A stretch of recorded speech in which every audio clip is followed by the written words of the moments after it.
Welcome to qualifying for the NASCAR Craftsman's Truck Series opening race. We are all set for the Fresh from Florida 250. Qualifying is gearing up. Let's join our colleagues down on the track shortly. Getting ready. The green light will go on and we will be underway. So you can see the full field ready to head out onto the circuit. Shouldn't take too long to qualify, and we'll get them all sorted one by one out here on the track. Fox just getting set. They've had a little bit of a wait as they're on FS1 to complete this, but we are almost set. Later on, we will race here for the first time, and it will be Josh Henderson and Jack on the commentary call for you later on. They'll give you all the latest opinions, news, views, everything coming through from them later on the broadcast. But what are we going to see in this first session? Well, all eyes on some old names with some very new tricks. It's going to be quite exciting to see who's going to find the best pace going forward for this qualifying session. Let's get set then, and we will join the Fox team shortly. And then we will begin this qualifying run. Just 24 runners in total. Just going to get everything set up on the qualifying strategy call. There we go. 44 runners. Let's go through. They're still not showing it. So are we early? Are we late? That's always a question I always hate to ask out here at the moment. What is the weather like at Daytona right now?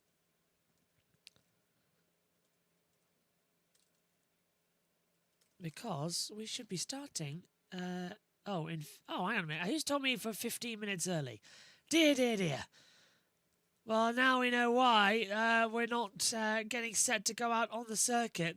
The session's 15 minutes early on our running order. So we'll get some footage and send it your way. And hopefully, Media Day's gone quite well. We can grab a little video and send it down onto the TV screens. Oh, actually, quite a lot has come through from today. My God, there's a whole raft of content that has come through on our timing screens. Just trying to have a look to see. We've got... okay, actually, we've got quite good ones for 24 minutes. Loading up, we've got a couple.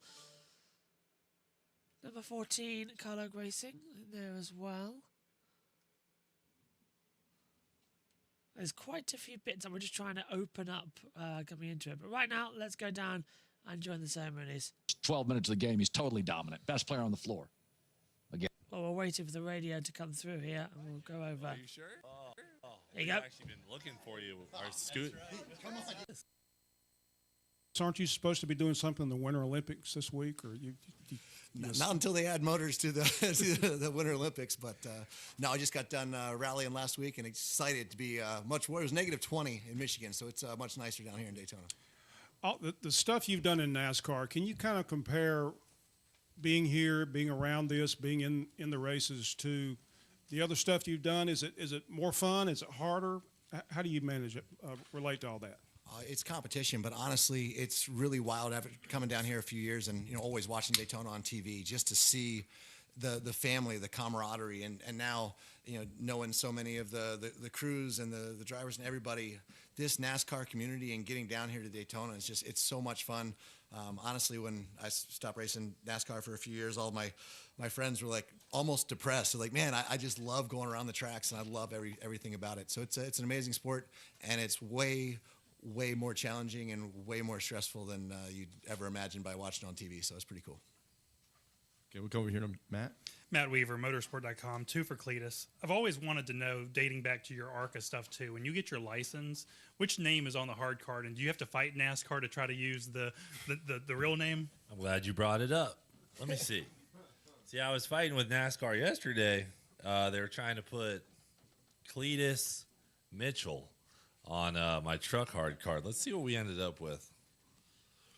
Cletus McFarland Mitchell. That's what we settled on. And then ARCA just has Garrett Mitchell. So, you know, we're getting there, though.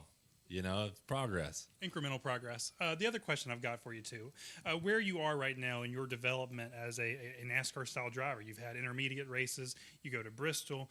I'm curious, like, do you want to do more high-level oval stuff? You got the relationship with Ricky Brooks. Could you do some late model stuff? What all do you want to do in this kind of NASCAR space? Well, you know, I really have been trying to climb the ranks slowly. You know, when I got into this with Biff, I called him. I said, I want to run the Daytona 500. And he was like, I mean, you just can't. And I was so excited. I was like, I want to run the 500. And that was my only goal. And now that I realize how good all the other drivers are and how fast the cars are, I'm like, wow, I definitely cannot race the Daytona 500. Biff was right. And I've been slowly, you know, I've been really enjoying ARCA. And, you know, that level of competition has been good for me. I've learned a lot. This truck thing happened purely because Travis Pastrana is an amazing human being and pretty much handed me the opportunity to do it by putting me in touch with Nice Motorsports, Black Rifle Coffee, and Brunt Workwear. Like, it all came together because of Travis, 100%. But don't let him fool you. He's a hell of a wheel man, and I wouldn't even have brought it up because everyone's like, oh, YouTubers are this and that. I went to the Freedom 500, realized there's a lot of really good drivers, and at the end of the day, one of the best drivers I've ever met at driving anything is, what is that? Well, George and I were just talking about how it's pissing us off. Your sleeves are on your shirt right now. Do you mind if we just cut them off real quick? Sure. We have time for that? All right. We'll make it quick. I almost trust you with that knife. That side. Are we doing a relief cut on the bottom? No. Should I stand for this? Oh, man. Now, if his shirt fully rips off right now, Well, you we're gonna ripped have my a arm problem. off? Put your arm out like this. Do you know what to say? How about now? How about now? All right. Now we're good. We know what we're doing. That was actually professional. You impressed? Actually, 1 year ago today was the first time I ever ripped Biff's sleeves off over in the pits. So it's kind of a special moment. We got to all have our sleeves off this weekend. Yep. Be like All right. Biff. Where were we? Sorry. Thanks, Mom. Where did we leave off? I realized the drivers were very good. Thank you. And I was like, you know, I don't really want to go up. I love ARCA, you know. They go, hey, yellow flag, everyone, come get some tires, take your time. You know, now I'm in this truck. I'm like, man, I got to go in here at, you know, Mach speed, make the turn perfect, get in the box, change the tires. And if I don't do everything perfect, I'm going to lose 5 positions, you know, and I'm already under that pressure. So, but it's good. I needed that. I needed to start moving up the ranks. So thanks to Travis, I'm getting that opportunity to move up. And I hope to keep progressing, but I'm just trying to take it slow and eventually work my way to the top and make it to the 500. But I don't want to be one of those guys who gets a, you know, lobbies for some sort of provisional and then ends up just getting spanked every weekend, you know. So the big tracks, the restrictor plate tracks, a lot of fun. It's easy for me to be competitive. You mentioned the intermediate and the short tracks. Very challenging. I mean, I was racing at Rockingham earlier this week. Wow, is that fast. Wow, was Bristol hard too. I mean, extremely challenging. So what I guess I'm trying to say is I got a lot to learn, and I need more seat time. More time in ARCA, more time in late models, maybe with Ricky Brooks, and just get better. Yeah. All right, we'll go over here to John. Thanks, sir. John Newby Fanbuzz. I have 2 questions for Travis over here on the right. Sorry. You're good. So I know a few years back that you kind of stepped away from NASCAR. You said, you know, it was harder, I guess, than you expected. But since then, you've done a Daytona 500, ran well in that. You've come back for some truck races. What keeps, you know, bringing you back in? Is it just the desire to get better at this discipline, or fun? It's honestly, it's the fun. I mean, threaten me with a good time, we're going to be there. And the coolest part right now is the sponsorships that we have. We got Brunt Workwear, which is blue collar. I met those guys here at the Daytona 500. They love everything about NASCAR. All their employees love NASCAR. All the people that support Brunt Workwear love NASCAR. And they're like, dude, we want to go down to Daytona. And I'm like, look, I'm not the best pavement driver. I came from motocross. I went to rally. When in doubt, throttle out, all-wheel drive, Gymkhana, videos, like that kind of stuff. I like being sideways. That's not how you go fast on pavement, for sure. But Brunt Workwear said, hey, we really don't care. Like, yeah, we want to win. I want to win. I want to be as competitive as possible. Went to NASCAR. They were like, hey, you know what? We're going to get you out there. And literally the next week, I'm talking to Cletus. And I'm like, dude, you got to go down. He sells himself short. He's one of the best wheelmen, like just natural wheelman, because he drives more vehicles than almost anyone. He jumps into a plane race and freaking wins that, jumps into boat races, wins it. Like, he can drive anything. And as Denny Hamlin told me when I was trying to lobby for a spot at the 500, he goes, look, these guys have been working their whole life to learn how to drive NASCAR. But when you put in a restrictor plate race here at Daytona, like, the biggest thing is that you keep having fun. You keep being aware of everything that's going on around you. You try not to mess up the pits, which we got to talk about because I'd overshot the pit box. 50 mile an hour feels like you're stopped, and then you just hit the brakes and you slide for, because you're still going 50. But you'll figure that out.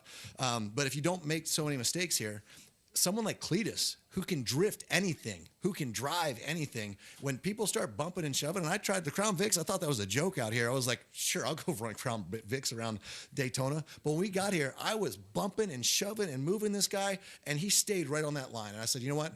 We're going to have a lot of fun. And you got Tony Stewart, you got so many guys dropping down. It's going to be a fun race. We got Stenhouse.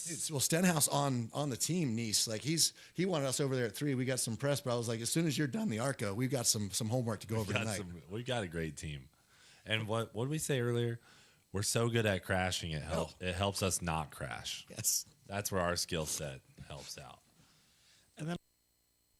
Well, we're almost all set to see how he does in qualifying. That's coming up in just a second here on JB Motorsports. We'll be heading down in a second when the green light goes on. On just a separate note, in the past, I covered a few of the Nitrocross events, and it looked like it had huge fan support. I was curious, is there been any update? Because I know it's been kind of inactive after that sudden shutdown a few years back. Really, it came down to, we were having a lot of fun. The cars were extremely expensive for the amount of press we were getting, and Dana said, we're not doing electric. He's like, let's figure out. And at the end of the day, a lot of the different manufacturers go on. So whatever happens at the end of the day, he's like, I want loud, I want aggressive, I want the sound, the rumble, I want basically what NASCAR's what you guys are doing. We started talking quite a bit with some of the NASCAR officials and say, how do we make this work? And I said, okay, let's go back to the drawing board. Let's make a car that's more durable. We got to make the tracks. We had a lot of the Europeans and the influence. Everything kept going back to what had been done in the past, which is great. Rallycross is awesome. But everyone's like, oh, no, that jump's too big. This is too dangerous. That if you can't hit it, why? I just ran into a lot of roadblocks where I think if we had a chance to do it again, we'd go louder, we'd go more power, and we'd go more just simple with the machines and durable, and try to take another ramp at it. I'm going to come up here to Dave and then over here to the right. Dave Moody from MRN and SiriusXM NASCAR Radio. Cleet, hard card debates notwithstanding, just for broadcast purposes so we all know, do you want to be Garrett? Do you want to be Cletus? Do you want to be the combo Garrett, Cletus, McFarland, I think Cletus McFarland for everything. Okay. That's the one that cashes the check, so I figured that would be it. Yeah, right? Cletus for everything. All right, that's what it'll be then. Thank you. Great question, though. I like that. It's been confusing for me, too. I didn't think never mind. A friend called me it back in the day. Okay, well, let's head down and join Fox as we get set for qualifying. How about Cletus McFarland as well? You've heard about him, the social media star. There he is, getting ready for his first shot behind the wheel of a truck. And how about this guy? Smoke Show, he is back. Tony Stewart standing alongside Daniel Dye. Tony Stewart has not been in NASCAR since 2016 as a driver. Hasn't been in a truck in over 20 years. We can't wait to see what happens for Tony Stewart. We're so happy to have you with us on this Friday afternoon. I'm Jamie Little. This is Michael Waltrip. Touched on a little bit, Michael. We've got star power. We have rookies. We have Daytona 500 champions in the field. This is going to be fun. And we have Ram joining us. We got Yes, a new we do. manufacturer in the garage area. And Jamie, every time I come here, I think I can't get more excited about what I'm going to see. It's race day in Daytona. These truckers are going to go at it hard and heavy tonight. And how do you win this race? We've seen you got to be up front all night long if you're going to survive. And that starts right now with qualifying. We're going to see how these guys handle qualifying. As a driver, you want to do everything perfect. You got to be precise with your launch, hit your shifts, and do your job. It's going to be fun to watch. And it all starts, like you said, with qualifying. They'll race in a few hours, but what a field we have. 44 truckers trying to make it in the field. Only 36 spots. Trucks will roll next. Can I ask, being a Brit, in America, how do you put up with adverts every 30 seconds? Like, why is that just the normal standard? I don't get it. I really don't. No wonder streaming is so popular, mainly in America. So you have to put up with this. And no wonder Prime blew away the competition with NASCAR, because you absolutely did brilliantly with Prime. Oh, well, the trucks are going to roll and we'll get in there. Also, we'll have our lead commentator take us through the truck race later on of Josh Henderson alongside Jack. I'll be producing, so I'll be hanging around as we bring more into the trucks this season on JB Motorsports. The same for when the first session gets underway of the O'Reilly Auto Parts Series. Qualifying's coming up shortly. The O'Reilly Auto Parts Series, by the way, its first session gets underway straight after this practice. This qualifying for the trucks. We'll be redirected automatically. We're going 1-to-1-to-1. Can't wait to see what Tony Stewart, Cletus McFarlane and Travis Pastara qualify at. We all can't wait. This is getting good. Some big names in the trucks. Some big anticipation rising. You can see it all here on JB Motorsports as well.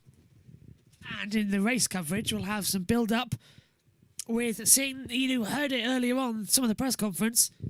You'll hear and see most of the press conference coming up later on. Could do with Jamie Little starting to start talking now, as cars are going to be rolling off of pit road. If you joined us yesterday for practice, you might have seen how many cars failed pre-race tech first of all. I think we had like 19 cars still lined up, ready to go out through tech first. So they didn't get a lot of practice. So for many of these drivers, this could be the first lap at speed coming up in qualifying. No second or third practice sessions like the Cup Series get for the Daytona Speed Weeks.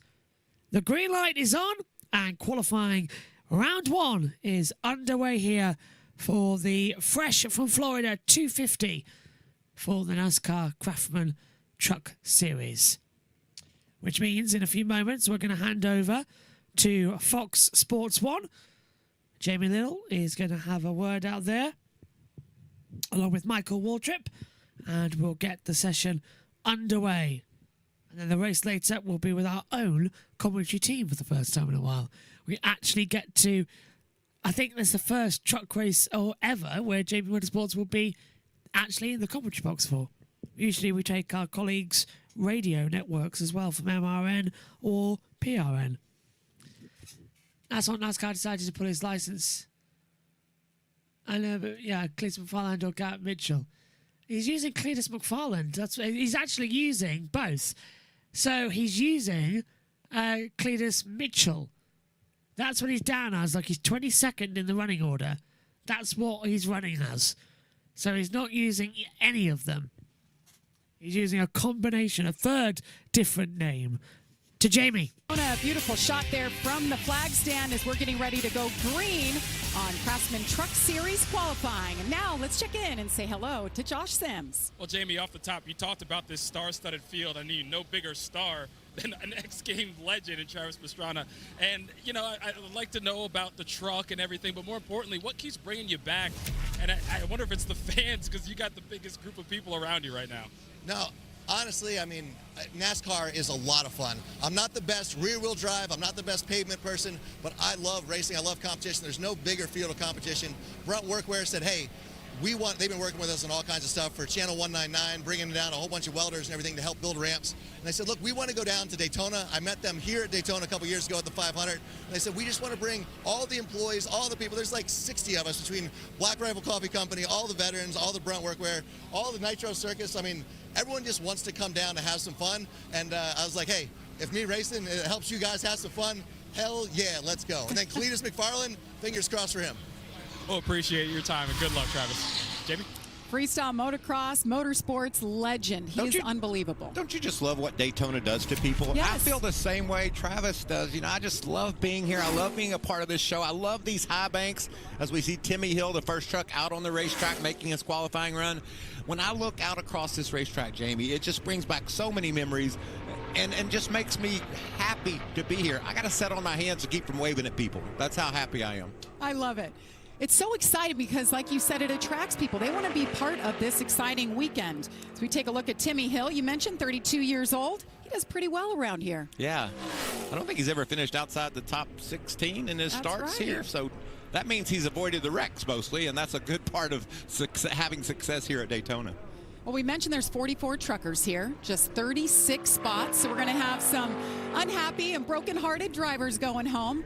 But the format for today, single truck, single lap qualifying. There it is right there. There's 2 rounds. The top 10 fastest trucks will advance to round 2, and that will decide our pole sitter for tonight's race coming up at 7:30 Eastern right here on FS1. That is the 5 truck. Nick Lights. Tricon Garage. Tony Breidinger was behind the wheel of this truck last year. She has moved on to another team. We'll see her coming up. This is going to be one of those seats, Michael, we're going to see different faces each week behind the wheel. This is the first time he's hit the high banks here at Daytona in any racing vehicle. So I know his eyes are wide open because this place is just so crazy. And Tony was nervous. We heard Amanda say that. About that right there. He's making sure his brakes work, pulls up and stops here. Now he wants to gun it and get the best, cleanest start he can get without spinning the tires too much. I'd check that box and say he did a nice job there. Tony Stewart, a 3-time NASCAR champion, an IndyCar champion. He's won in everything, Michael. In his mid-50s, a dad now, he comes back to the Truck Series. What is this moment like for a guy like him? Well, we heard it yesterday with just his giddy attitude. You know, he's just happy. He's energetic. He's having a great time. And you got to remember how different this is than what he's been doing lately, running 300 miles an hour in a drag car. And now he's out here on these bank turns at Daytona in this Ram pickup truck. Going to run about 175, 80 miles an hour here, but then things pick up dramatically when we throw the green flag tonight with the draft and everything you have to do to be successful to win this race tonight. And I guarantee you, he talks about whether the truck's handling properly or not and what he doesn't know because he hasn't been out in a truck in a long time. He's still thinking, I'm going to win this race, I promise you. So Tony's the first of 5 Ram trucks. Welcome back to NASCAR for Ram. It's been 22 years to the day since the last time we had a new manufacturer come into the Truck Series. That's when Toyota came in. And so many new faces down in that garage area because of this new manufacturer being a part of the series. You talked about 44 trucks for 36 spots. That's a lot of competitive trucks. Ram has brought more energy and more excitement to this garage area than anything we've seen in a while. They had that series race for the seat that was exciting. You saw it on Fox and FS1. Minnie Tyrell was the winner. He's here. He's got a full-time ride in the Truck Series. Kaulig Racing doing a great job so far. This is the smoke show. How would you like to have that reputation? Come on, baby. That's pretty awesome. We're going to show you something tonight. I love it. You know, Amanda talked to him just before he rolled out, and she said he's visibly nervous because, like you said, it's all new to him. Water temp right there. The board at a fastest of the 3, so that's a good start. He is. Tony Stewart to the top with a 51-51. A lot more action from Daytona. Stay with us. Okay, when we heard it was going to be that, I didn't realize it was going to be true, that we might actually have Tony Stewart fastest overall. That was quite a run. There was going to be an in-car cam. There was an in-car cam coming into it as That was quite impressive. So, Tony Stewart, 51.519. That was the last time by. He's taken the top spot. 4 runners so far. We've just had Clay Greenfield go up into 51.588. So, more time starting to come through. Green flag's still flying. Yeah, Clay Greenfield does a 51.558. Tony Stewart's come into the pit lane now. So next it's Norm Benning. He's going to go out there. Fox, he does a lot with the Cup Series. With Fox, they don't seem to stop the drivers in the trucks. So we get what we get, I suppose. Which is probably being about 3 drivers stop, 3 drivers stop, 3 drivers stop. No, Fox will miss pole. Yep, in NASCAR's YouTube, you already have had the live onboard camera today and tomorrow for Cleat. Ah, brilliant. That means that we'll be able to look at the highlights, hopefully, later on tonight. So Norm's out on the lap times at the moment. He'll set some times and start ticking them up as we go per sector. Norm left the pit lane about a minute ago, so we should be in for a lap time started soon. Fortunately, I can't show the qualifying because it would be, well, executed by NASCAR. The best we've got is the live timings for practice and qualifying sessions plus the commentary. And then we get a driver tracker in for the races as well. That's sort of how it usually works around. If you're new here, of course, to JB Motorsports, welcome to you. We've covered NASCAR for, well, this is our 3rd season covering NASCAR. So, Daniel Dye has left the pit lane as well now. Norm's time was a 52.109 to go 5th fastest. So Daniel Dye will now come out onto the circuit and he'll do his run around out there. What are you watching on? Fox Sports 1. We get a media link so that we can cover it. Go covering it. So 44 running, 5 on the lead lap on the cars so far. Daniel Dye will get ready to take his green flag and do his run. But I don't get the international feed unless it's the Cup Series or the races themselves. So even for practice and qualifying, I'm stuck with the ads. So I don't know what's happening on the circuit as much as you do. I have to fill time before throwing back down to Jamie, who will be coming off the television shortly. They're just showing a Phoenix advert. Sure, let's miss 2 laps. Really does frustrate, doesn't it? Greg Van Alst is also heading out there. And let's head back over. Jamie. And we welcome you back to Daytona. Truck Series qualifying ongoing. Just moments ago, Clay Greenfield, 2nd on the board after his run with a 51.55. These boys are getting after it. And Norm Benning on track now. The wily veteran. So fun to see his spirit, isn't it? Down in the garage area, always smiling, just so thankful to get out there and be able to mix it up with these kids. I saw him yesterday in the garage and he said, you know, at home I've got 14 inches of snow. It's great to be back here in the truck garage. There he is. Number 6. That Chevrolet humming. It's what I love about the Truck Series. I know we always say it, Michael, but the different ages, young to veteran, the rookies to guys like Tony Stewart, who's done it all. Daniel Dye, who had some really strong runs a couple of years ago in the Truck Series, and now he's back driving a Ram.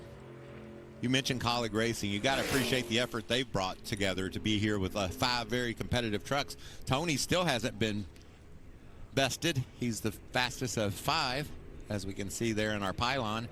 See how Daniel's truck stacks up. Truck looks really nice.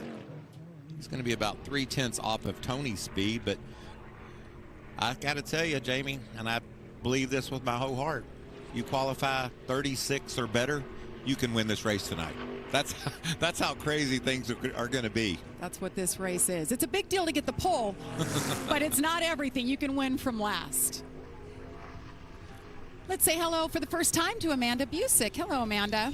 Hey guys, and I'm standing by with Tony Stewart as we've been covering all day yesterday and today. And Tony, I talked to you right prior to this, and you were like, why am I getting so worked up on qualifying? As you digest that effort for you, what do you think?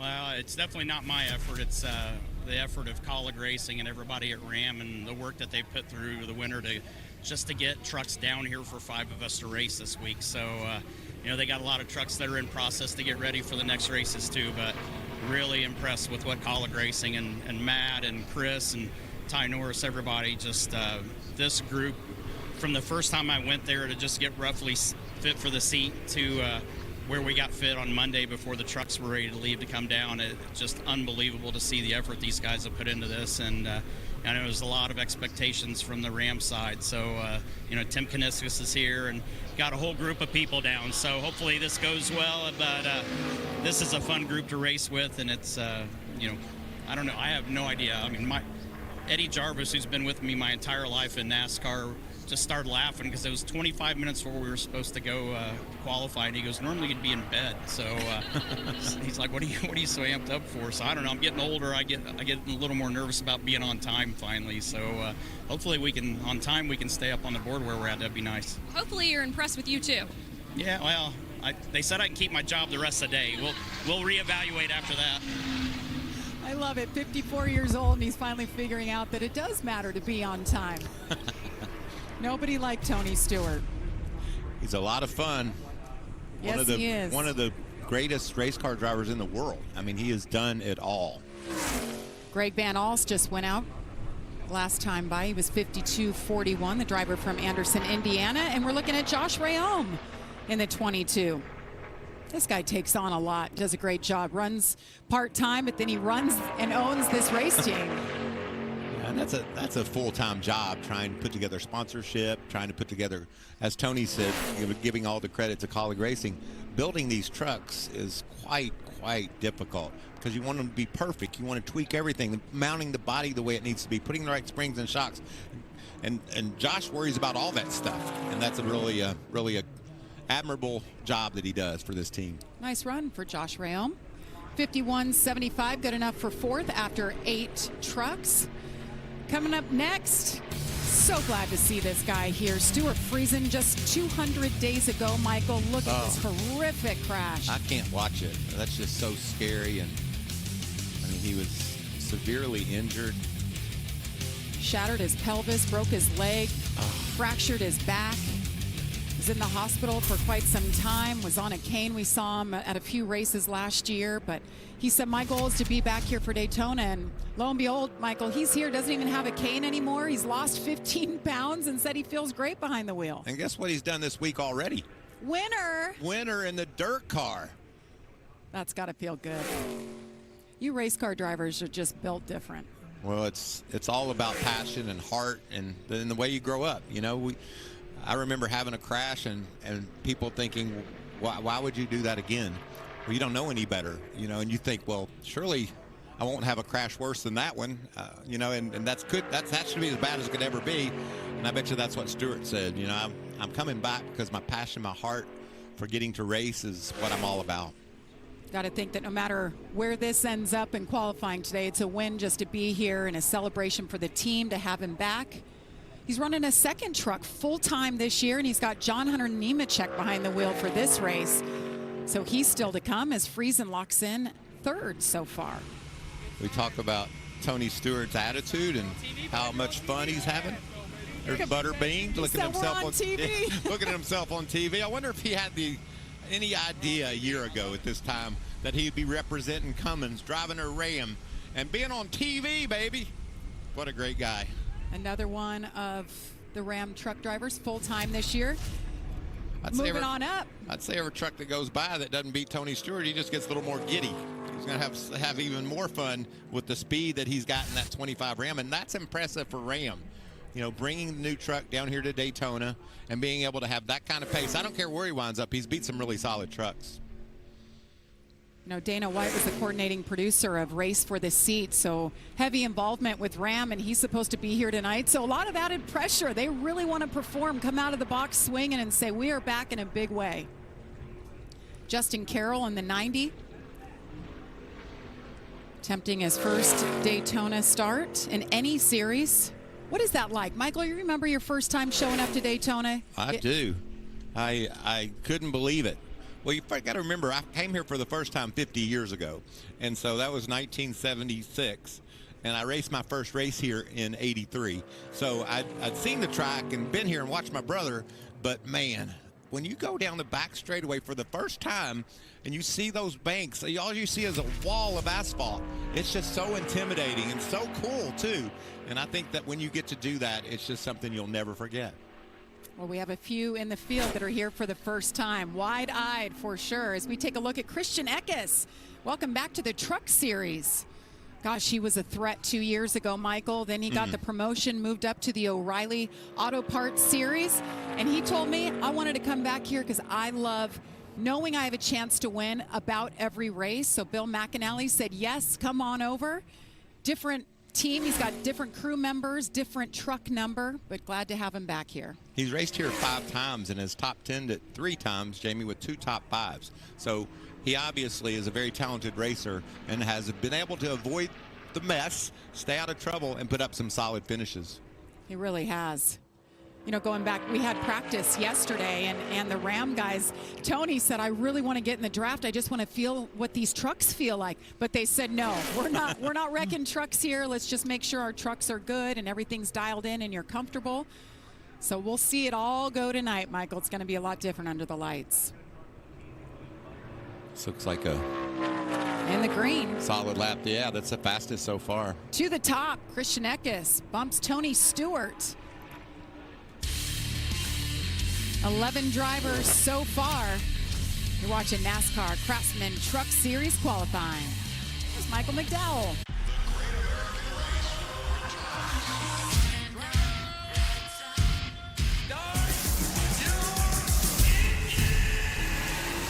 Yeah, it's going to be a great race tomorrow, and you can join us for that. What's it? It's Sunday, isn't it?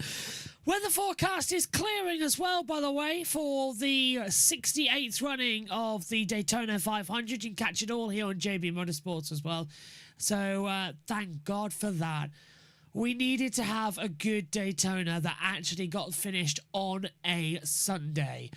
So, although, considering we had a Formula E race today, I think it is a Sunday. But it's only Saturday tomorrow.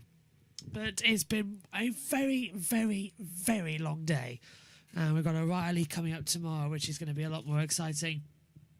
Hopefully you're all enjoying it over here on JBM. As we have no cars currently out on the circuit while Fox takes a break. 11 of the 44 have been completed. And 20 minutes locked down. After this, it's the practice session for the O'Reilly's Auto Parts Series. Bring it on. We need to have a good result coming through shortly. But so far, so good.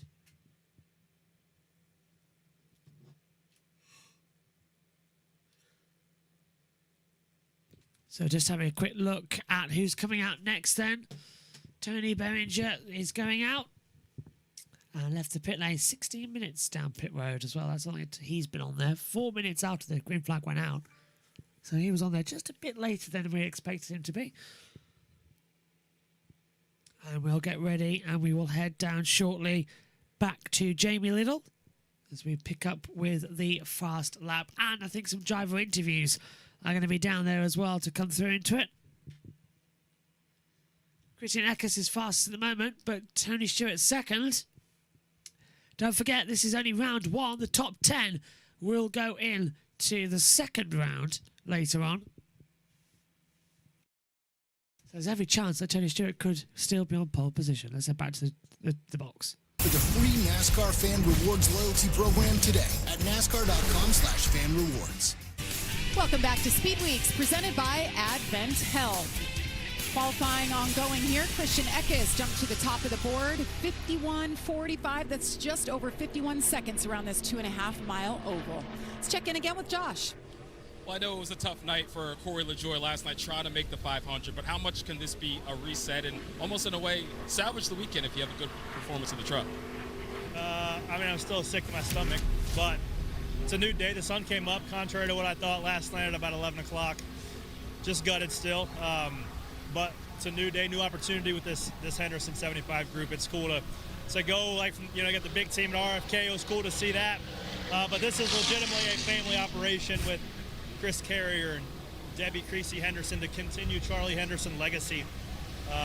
We got to pull some friends, pulled some money together between Alliance, Drive Away, and Bill Barr's been a longtime friend and supporter of my career. So to get those guys on this truck to make it a happen Daytona, hopefully we can leave here at Daytona on a high note, because at the moment it couldn't be worse. But that's racing, man. That's why you keep showing up and doing it. Appreciate you as always. Good luck. Conflicting emotions for sure. Doesn't that just describe racing? I mean, in his dual race, Michael, I mean, he had it all but locked up. He had his teammates around him, helping him, securing it, and then all things changed with just moments to go. And he was out. Casey Mears was in. As we take a look at Tony with an eye, Tony Breidinger mentioned she's going to be part-time this year. I think she's going to run 8 races. Is that right, Jamie? That's I know right. She's got a pretty good schedule.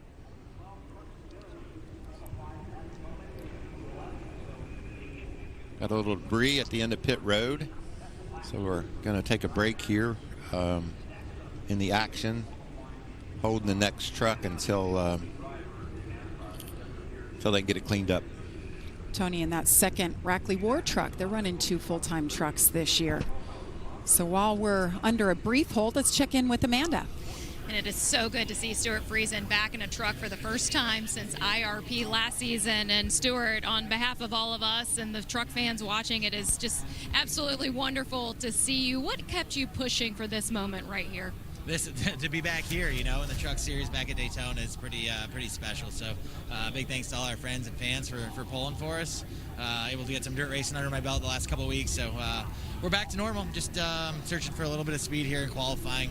Obviously, it won't make much of a difference where we start to how the race goes, but just proud of my guys. Everybody worked really hard over the winter. Wherever it shakes out, it shakes out here. And thinking about my tire man on the dirt, Jake Hastemore, he had some health issues a couple weeks ago, so he's back home pulling for us. Everybody at Halmar International, everybody at Toyota, all our great product sponsors, and all our great Northeast mod fans. So appreciate everybody. It's good to be back. Great to see you. Great to see you. Good to see him. He set those goals and certainly surpassed them. Hopping on board here with Justin Haley. He rips down the back straightaway. Another one of those, Michael, that we talk about coming back to the Truck Series, kind of where it all started for him. We've seen him in the O'Reilly Series and most recently in the Cup Series. This view is so fun to watch. Because TV really doesn't do the banking justice. No, it doesn't, and it's just so cool to see that big bank turn just ahead of you as you go down the front straightaway out of the tri-oval. It just looks like it's a 90-degree left, doesn't it? Because of those massive banks. You see him really focused and watching that yellow line. You want to work your truck as smoothly as you can. And if you've noticed so far, last year, guys had their hands hanging out the window and on the window net and all over the place. And NASCAR wisely said, fellas, just keep your hands on the wheel. And it's a much better look. Drivers felt like that was a little bit of an advantage. The other night, Noah Gragson forgot about the rule, and his time was disallowed in qualifying. So you hear these crew chiefs on the radios reminding their drivers, keep your hands inside. I would be glad to keep my hands on the wheel. That looked like a mess. Did you see him checkered flag there? Third for Justin Haley. I'm going to say it one last time. I'm really impressed with the speed of the Rams because, I mean, that's a brand new effort. A lot goes into putting a new truck on the racetrack. And Christian Eckes is the fastest in that Chevrolet, and Stuart Friesen's Toyota's up there in the top 5 too, but you got to really appreciate what the job they've done. What's it been, 6 months, Michael, since we found out Ram was coming back and all the work? I mean, 5 trucks, the amount of people that it takes to make that happen for this first race. 2 of the top 3 right now, Ram. As we take a look at Spencer Boyd in the 76 from St. Louis, Missouri. He's got 1 win in the Craftsman Truck Series, and it came at Talladega, the other drafting track. So Spencer's like, don't count me out tonight. We can get this done. This is an opportunity race for so many. So you see the yellow line there on the left side of your screen, the scoring pylon. Just a reminder that the top 10 fastest trucks will advance to the second round. We'll have single lap qualifying once again, and that'll determine the pole for tonight's race. A couple of top fives here at, at Daytona as well.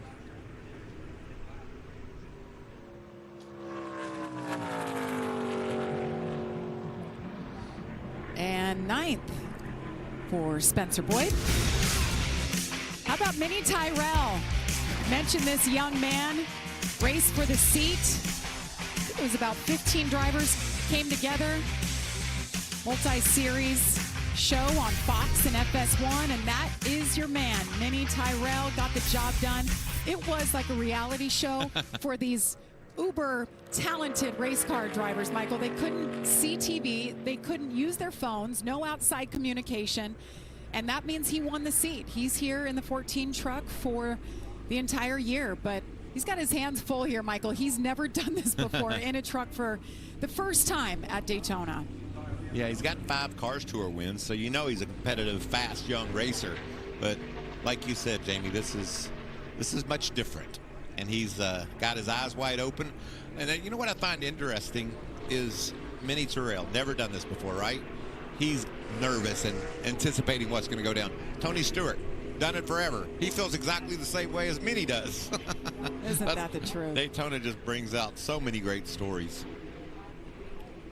Mini did get to do that test a couple of weeks ago at Rockingham.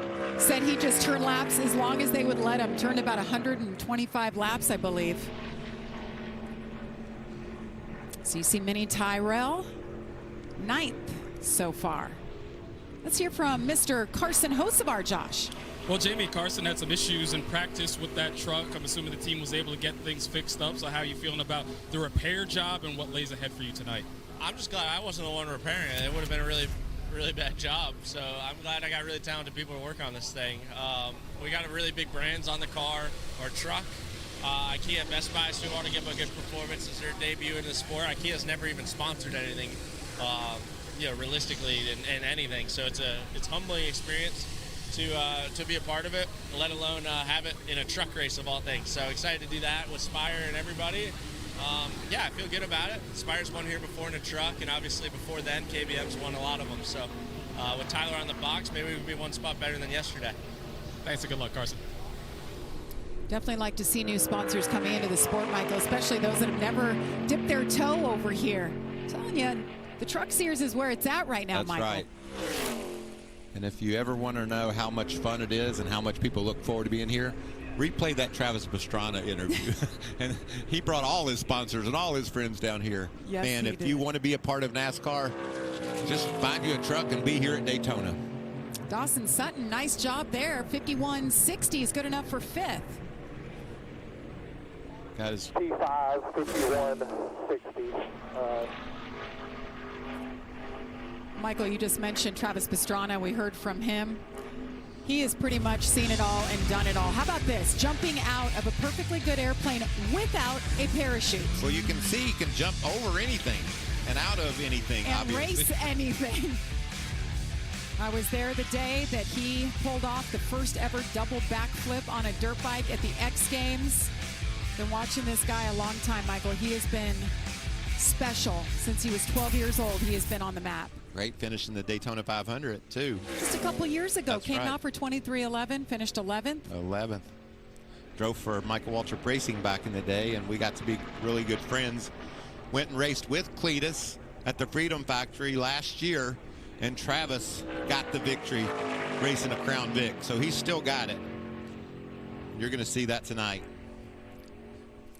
I just can't believe this Nice Motorsports lineup. Travis Pastrana, Cletus McFarland, and you got Ricky Stenhouse Jr. all together. And by the way, you see the font on the sides of these trucks? That's for Greg Biffle. Lost him 2 months ago. Everybody's thinking about him down here. He meant so much to this sport, so really like to see these tributes to the best. Tony Stewart talking to Butterbean Queen. They're all trying to chase Christian Eckes fastest in Daytona so far. Yep, we'll see who's trying to be fastest out there. So, Jason Kitzmiller will exit onto the track now and start doing it. Frankie's up next. Again, they've been filming Malcolm in the middle over the winter break. And if I'm not mistaken, he's still recovering from an injury he suffered last year. So let's see what Frankie can do after this. And I want to know in the YouTube chat, actually, how many of you watched the documentary about Dale Earnhardt last night, I was meant to say. Who watched the documentary on Dale Earnhardt? I want to hear what it was like, because I don't know whether or not I can watch it here in the UK. But if it's worth a watch, I will dig it out. Just take a look at who's coming through. Look at Michael McDowell having to go through another qualifying. Nemechek as well.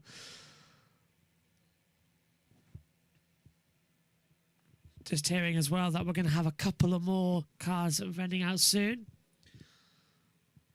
Brian does it, going 13th, 51.9 as well on his lap time. Good job there. Travis enters the pit lane. He was second fastest in the run at a 51.488. That is a mighty, mighty good time. He's going to be surprisingly up there, isn't he? For the top 10. A shot for pole coming up. Frankie's going to be exiting the pits now. Jason set to time at a 51.611. Puts him 7th fastest overall.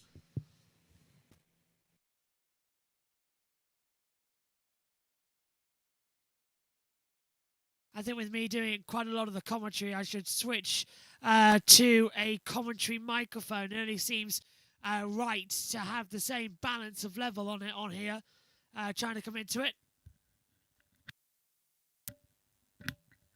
So as things currently stand then, we will be witnessing, hopefully, a bit of a stronger presence. What can Frankie do? Don't tell me Fox are going to miss his lap time as well. Come on. Who's in charge of the TV direction?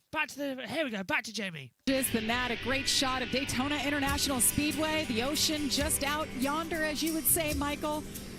Not a cloud in the sky, just perfect day for racing. Brian Doza in the 28 doing double duty, attempting double duty this weekend with the ARCA Menard Series race coming up tomorrow.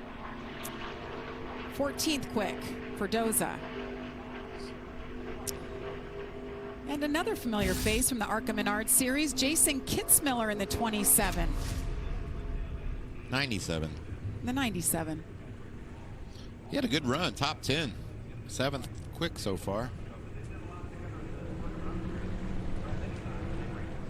Talking about other stars, what about Frankie Muniz? Back full time this year. This is so cool. It really is. This place means a lot to Frankie Muniz. Saw him out there with his family, got his kids here. We're showing you the gap between Josh Raoum, who's currently on the bubble in 10th, and the trucks that are on the track trying to crack into the top 10 to move on to the next round. You can see Frankie just a truck length behind. Frankie Muniz lives in Scottsdale, Arizona. Still acting, that's his normal job, but now he says acting pays for his habit here of racing. You got to have a pretty good job to pay for your habit here in racing. Yes, you do. Muniz, 13th.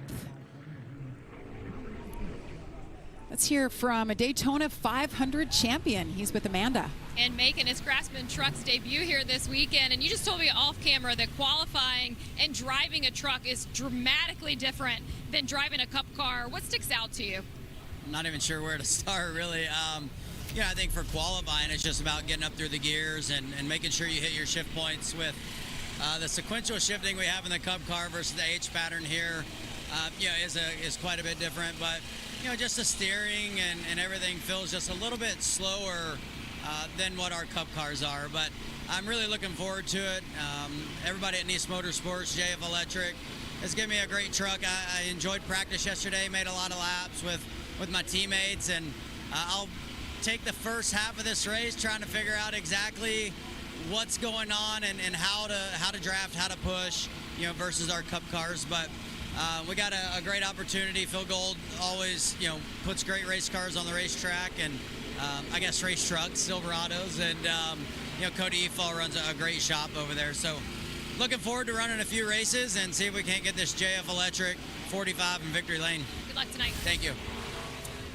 Ricky Stenhouse Jr. been around a long time. Hard to believe he's never raced a truck before. As we take a look at Cletus McFarland. His breakout moment was here 1 year ago, Michael. He was running the ARCA Series. His breakout moment running the ARCA Series was part of the story. His interview after he wiped out, he was flying around like a bald eagle, thought he was the greatest race car driver that ever lived. What a great time. That's Daytona. We've talked about it a lot. And that's Cletus, just a fun-loving guy. He fell in love with it. People fell in love with him. And our producer, Jake Jolivet, at the time, he said, I love this guy so much, we're going to put him in the booth with you. Came up here and had a great time. And since then, we've seen him a handful of times in the ARCA Menards Series.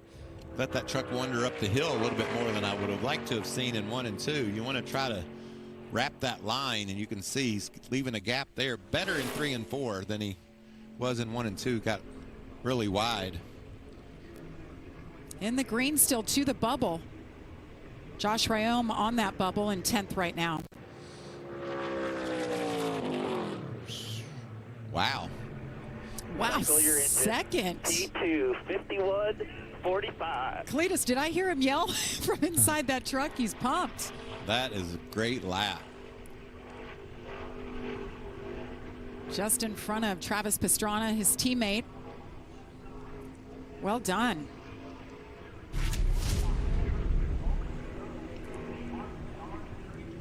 '69 here, Tyler Tomasi, attempting his first Daytona start in any series. Pretty cool. He finished, I know this is not a great finish, at 21st at Bristol.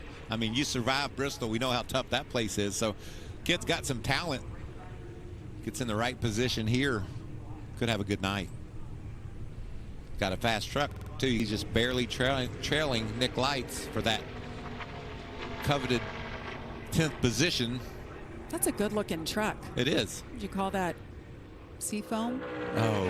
Seafoam green? Yeah, I thought you would. That's what it looks like. It's a pretty-looking truck. Yeah, he's losing a little bit of pace here. See that throttle. All throttle, no brake around this place. That's what it's all about. Just trying to stay as straight as you can without wandering around on the racetrack. 19th for Tyler Tomasi. Plenty more drivers still to come. Look at the man. He's back, but he's in the 11 truck.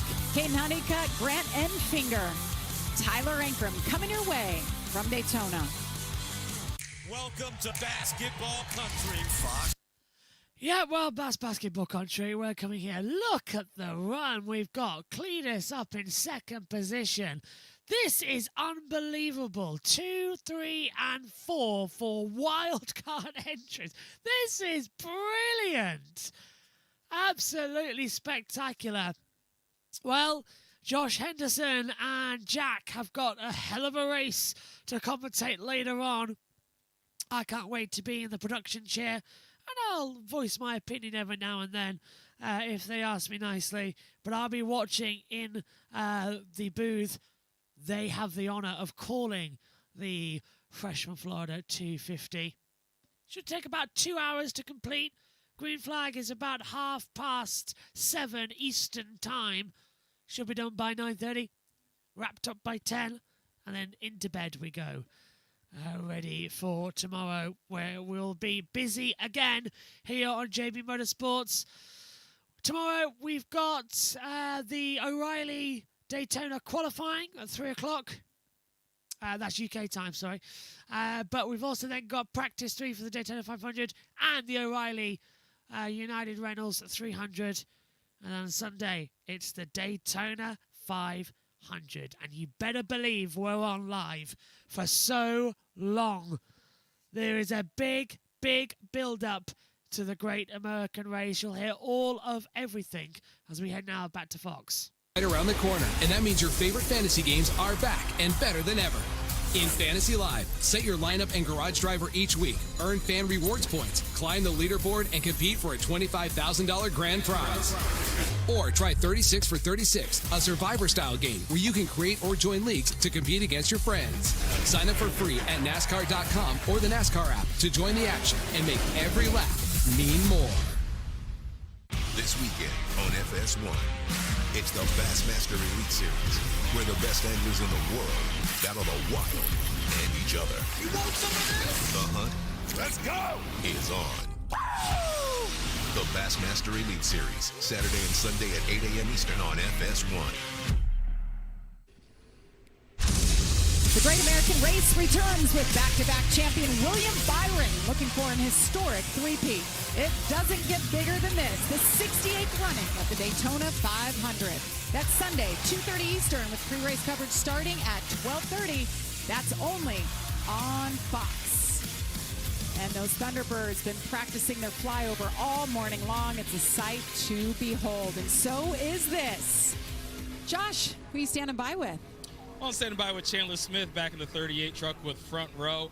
I can only imagine what it's like coming here this year as opposed to last year when you guys basically threw everything together with about a month before the season started. Oh, this offseason's been phenomenal. It's been pretty stress-free compared to last year for sure. I felt like we definitely made some good changes on the offseason with some personnel, some moving parts and pieces. Got some new quality trucks and whatnot through the offseason, so really happy. Got this really cool bass on the side of this number 38 machine. So yesterday in practice, the number 38 trophy catch Ford F-150 was pretty solid too. So did a little bit of drafting, did a little mock run as well, and had great pace in both. So just excited to be here for another year. Very blessed that the Lord's blessed me with another year to be with such a great team.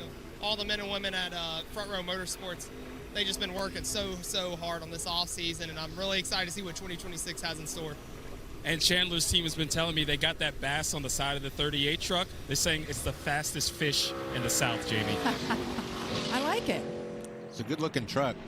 Heartbreak for him last night. One of those, Michael, that didn't qualify for the Daytona 500. But his attitude is good. He knows that this is where he's running for a championship, and this is where his focus is. Corey LaJoie made me sad. I mean, you could just feel how much it hurt to not be able to finish the deal last night. And I just, I'm sure Chandler had those same feelings, but he's focused on tonight. You saw Jason White in the 2 went just moments ago. Let's take a look back. Last night in the dual race, Corey LaJoie in the 99, just a ping pong ball there late. Wow. I mean, he ran up front, Michael, all night, surrounded by his Ford teammates, had his RFK teammates around, and I think why he's so sad, he said this is by far the best opportunity I've ever had in the Cup Series. Well, he's got one tonight. Another opportunity to win a race here at Daytona. Looks like he's got some pretty good pace. He's going to bump into the top 10 so far. That Henderson Motorsports team, the little team that could. Chris Carrier does an incredible job there. Basically him and a bunch of buddies, some part-timers. They put these wonderful trucks together. Last year they did cross the line first with Parker Kligerman. And then, excuse me.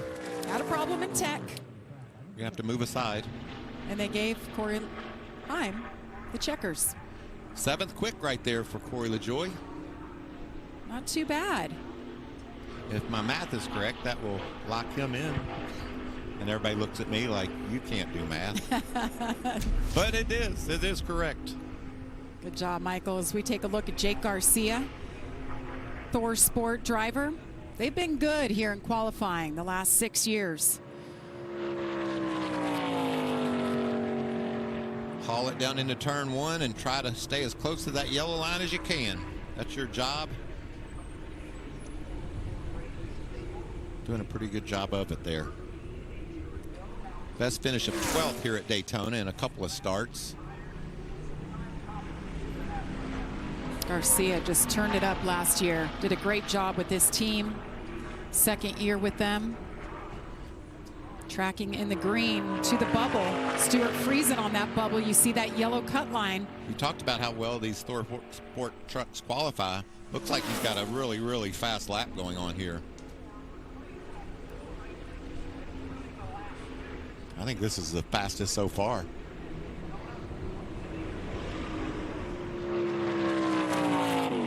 Jake Garcia to the top. 51.17 is the standard. Christian Eckes bumped to second. Well done by him. There it is, the truck we talked about. We saw year. More than anybody last year, but a different driver behind the wheel. It's Caden Honeycutt, very deserving of this ride. Special team. Very, very talented racer is Caden.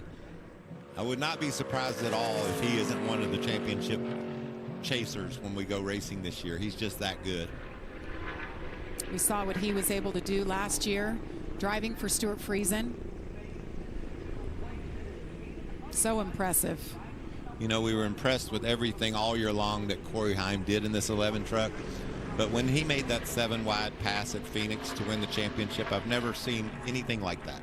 It was the greatest pass ever. And he was rewarded with a championship on the other side of that. Yes, he was. Went on to win 12 different times. And now he's running part-time in the Cup Series for 2311. Congratulations to Heim as well. He qualified for his first Daytona 500. I think this is going to be another fastest lap for this 11. Ooh, down into the 52nd bracket. Yes, to the top for Caden Honeycutt. Shout out to Scott Zipadelli, crew chief. Broke his leg last weekend, Michael. Had surgery on Wednesday. Of all times, right? You have to miss the Daytona race, kickoff to the season. Talk to him, though. Yeah, he's hoping to be back next week. Thinking about you, Scott. This obviously your team's done a great job with your direction, building another fast truck. Fastest so far here in Daytona as Carson Hocevar comes to the green flag in a truck that blew the transmission out yesterday. Had to do some work repairing it. Sounded pretty dramatic when we heard from him afterwards. Well done by the team to get that done. He's got a busy schedule this weekend, Michael. He's attempting triple duty. That's where you want to be, right? Driving something at all times. The more, the merrier. And he'll go up to Wisconsin and Michigan and run late model cars on off weekends and during the week sometimes. So this kid just tries to race all he can. Look at that. In the green, currently first. Yeah, we've switched over to now where we're tracking off of the pole sitter. And this 77 truck is faster right now than Caden Honeycutt. It's really close. Oh, Caden's coming back. I love the ghost truck. It's going to lose out, though. Carson Hocevar to the top. Getting faster and faster as we tick down here. 27 trucks have gone so far. 44 are here. Stacked field. Taylor Gray, haven't seen him since 2024 in the series. I think he'll do a handful of races this year for Tricon Garage. He's running full-time for Gibbs over in the O'Reilly Auto Parts Series. 20 years old, racing against his big brother, Tanner. Now we're tracking to the bubble. Corey LaJoie currently 10th. And you can see Gray is just a half a truck length ahead. Remember that big gap we saw when Honeycutt and Hocevar went to the 10th place truck? That we kind of figured by doing the math they were going to be on the pole right up there near the front row. And now you're seeing Gray just edging out LaJoie for the 10th spot. So look how tight that is. You know, as a driver, Jamie, you just look at that tack. You know what it did in practice, and you look at your tachometer. Just give me 50, give me just 50 RPM. Give me anything more than what I saw before, and I'll know I'm going faster.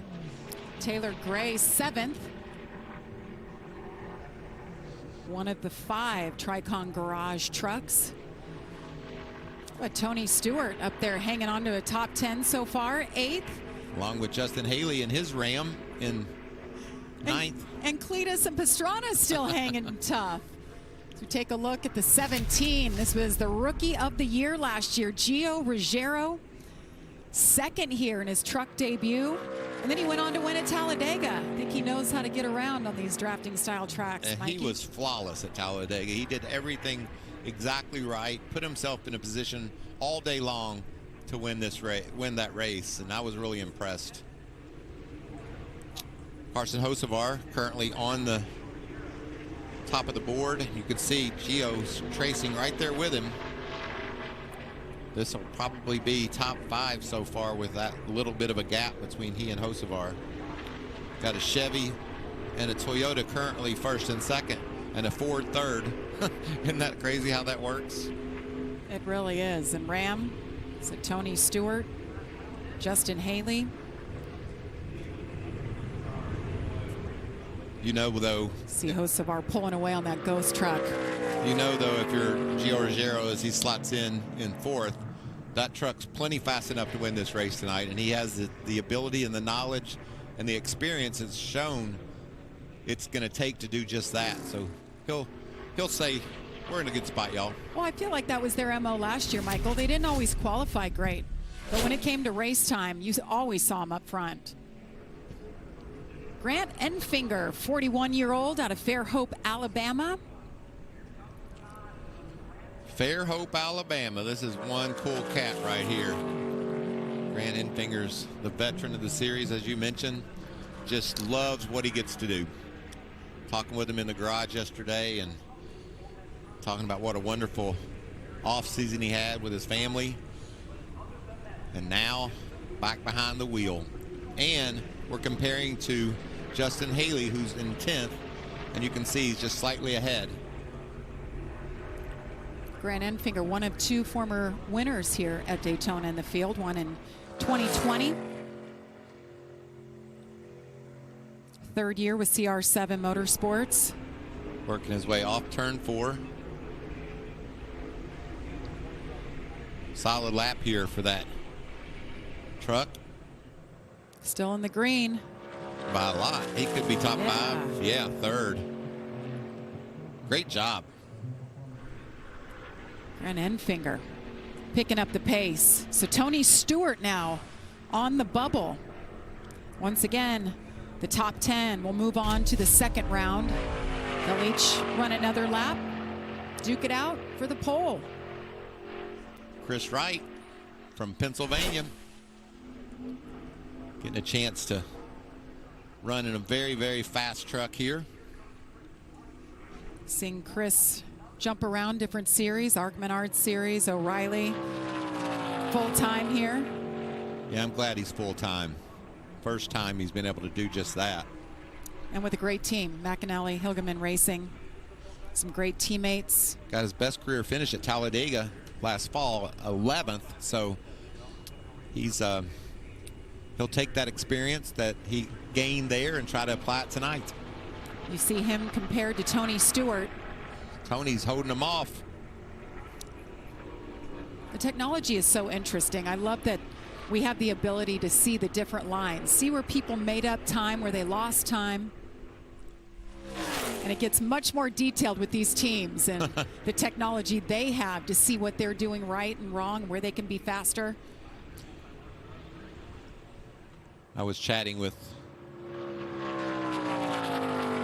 Connor Zilich, future NASCAR superstar, and I said, how much does simulation help you at Daytona? He said, it doesn't. This is a different animal. You know, this is all about how the air moves you and how you can draft up. Look at Tony. This is a new Tony Stewart. Well, that's beautiful right there. Fatherhood looks good on him. His young son, Dom, his wife, Leah, is down there with them. Look at his checkered flag pants. That's what it's all about. Family, racing, friends. Daniel Hemrick. Napa know-how. It's funny, when Eckes moved up out of this number and with this team, Daniel Hemrick came in, and yesterday they were in the garage just kind of laughing like, we didn't expect Christian to come back, and now they're teammates. And it's a great group over there. Saw Bill McAnally yesterday waiting to get our coffee up the street, and He's always smiling. I mean, this guy just loves racing, puts some fast trucks out there. C2, the bubble, tracking in the red right now for Daniel Hemrick. Daniel Hemrick wins. You can expect a backflip off his truck. He's got skills. We got to see that. Martinsville. I'd seen it before on the golf course. We played in a little tournament together, and Daniel won it, and he just stood flat on the ground and did one. Can you imagine that? That's incredible. Uh-oh. He's not going to be backflipping over that. Tony's hanging on to the bubble. Hemrick 22nd. Full time in this 19 ride. For that team, originally based in California. Tyler Ankrum next up. There he is. Made it to the championship 4 last year. And by the way, we're not going to say that anymore, Michael. No. Going back to the chase format. Chasing for a championship. I like it. 10 drivers, 7 races still. But all the points matter. No playoff rounds, no win and you're in. He's a farmer from Statesville, living in Statesville, North Carolina. And when you see him in the garage area with his boots and blue jeans on, there's no doubt that he's a farmer. You were talking about his cows yesterday and how they handled the snow in North Carolina. He said that they looked funny having all that snow on them, but they seem to handle it okay. Look how close this is for the bubble. He's tracking in the green. Is he going to be the guy that knocks Tony Stewart out of the top 10? Yeah, he just keeps gaining. Gaining. By a 10th right now. Going to get it done. Maybe even bump up a little bit further as he drives off turn 4 with some good speed. Comes across the start-finish line. He'll go 6 quick. And that knocks Tony Stewart out. Well, he hung in there in the top 10 for quite some time. They'll get ready now, go back to the garage, and be ready to race tonight, coming up at 7:30. Yeah, more coming up later on. Fingers crossed, this is going to be a very interesting final. So who have we got left then out there? Chandler Smith will be next to qualify for Layla Riggs, Cole Butcher, Michael McDowell, Brendan Queen, Tanner Gray, Ben Rhodes, Ricky Stenhouse Jr., Ty Majeski, and Jonathan Nemechek and Andreas Perez de Laura, the last runner in 44th position. It is going to be a wild race. You can join us live here on JB Motorsports for all the timings and driver tracker. And our commentary team is ready to go with Josh Henderson as well as Jack as well. The two are going to get their first race together, calling a truck. It's going to be quite another. It's brilliant. Look at it. We do have a second round coming up though, remember? Where the top will go once more. So stand by for the action zones to change. Although we're going back to back to back here. So we'll go trucks qualifying, O'Reilly practice, Cup practice, and then bang in. We shall go for the trucks race coming up. It's all go here today. And we are not stopping until 3:30 in the UK. That's 3:30 a.m. Over there stateside, that's about 10:30 p.m. If the race goes an hour longer, hopefully we might be out of here by 2:45 a.m., which is, 9:45 over there stateside, Eastern time? Looking good as well. So just waiting to go back. Chandler Smith has left the pit lane.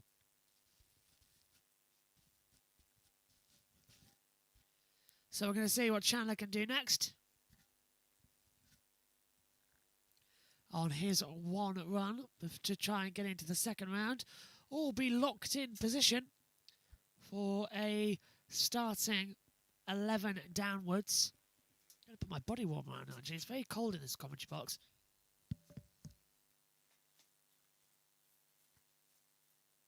The Truck Series qualifying. Now, this is a fun conversation right here. Travis Pastrana, Carson Hocevar, Cletus McFarland. Well, I think it's fun because they all look like they're the same height, but they're just a lot higher than everybody else. There are some tall guys. How about that? Yeah. Ripping the sleeves off. You know who that reminds me of?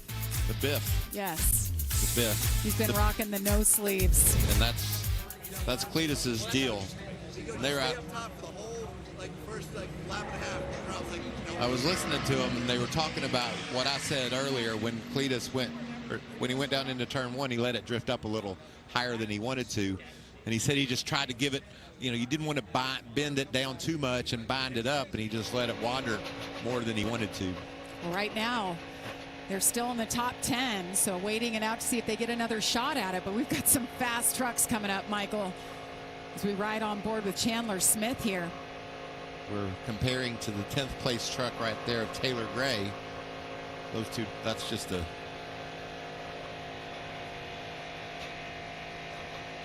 too close to call. A little bit of momentum. I like that when you go down the back straightaway and you're gaining. That means your temperatures have come to the right number and things are starting to work in your truck better than they were when you started. I like that momentum of gain, and he's going to bump Taylor Gray out. Nice job for Chandler Smith. 7th for him. This one's for you, Mom. Oh. That's nice. It's Valentine's Day tomorrow, by the way, so happy Valentine's Day to all you couples out there. Juxtaposition, it's Friday the 13th, Michael. How about that? We're racing under the lights.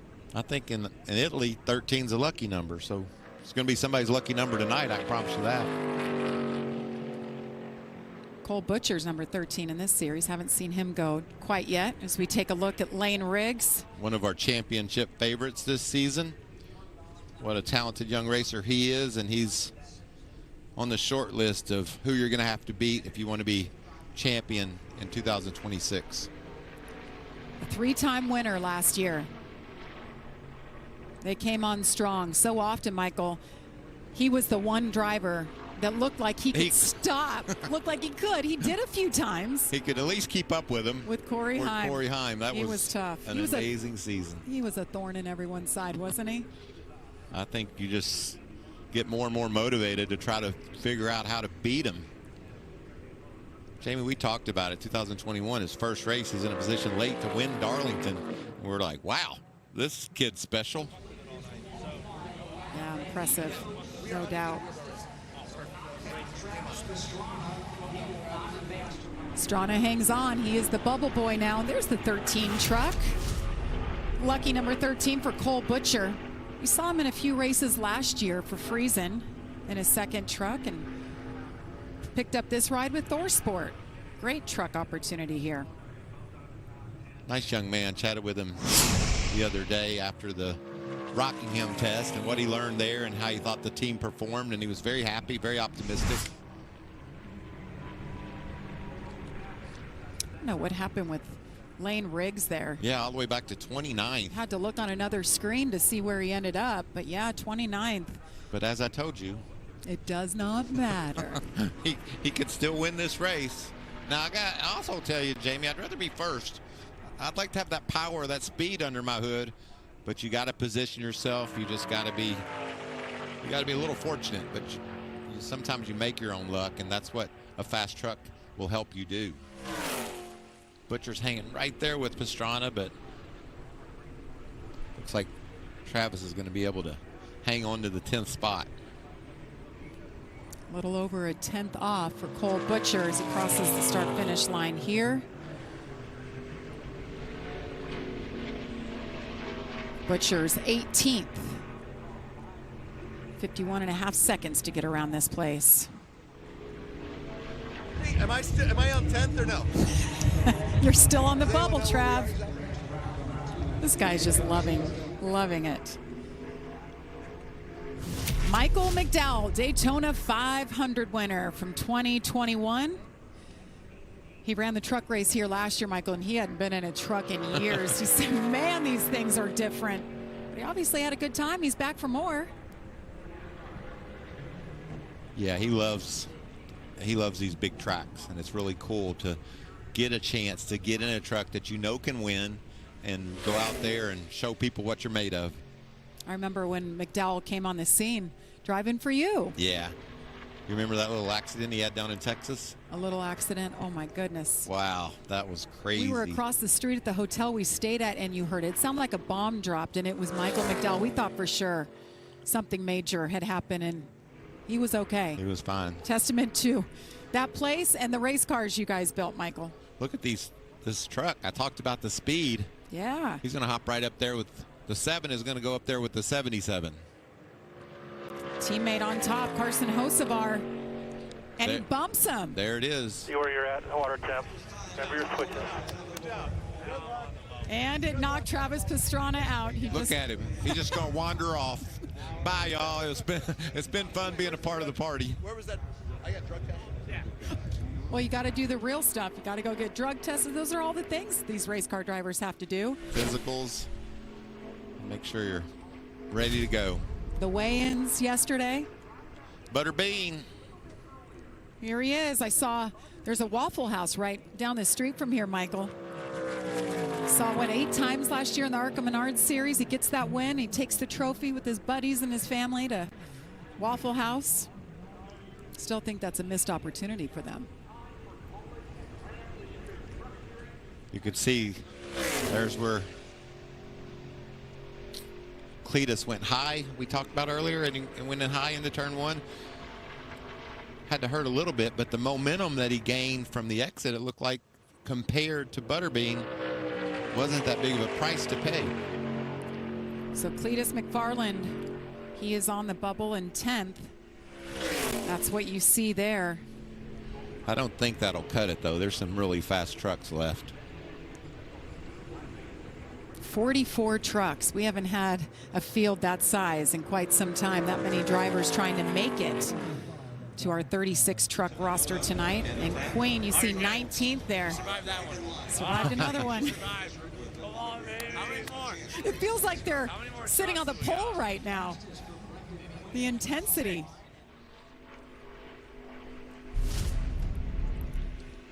Tanner Gray.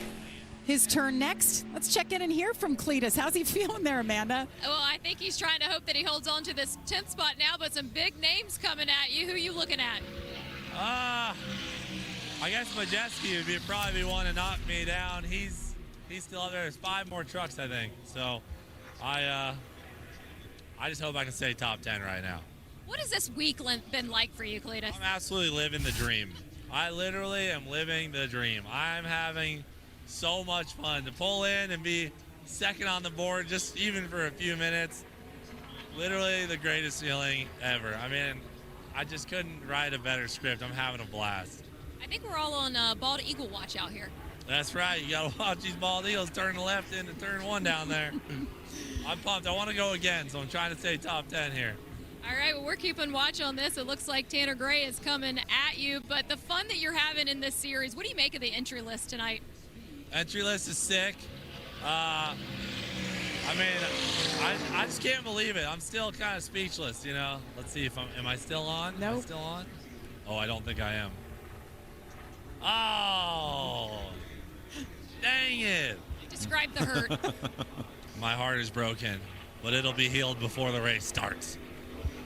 We'll see you tonight.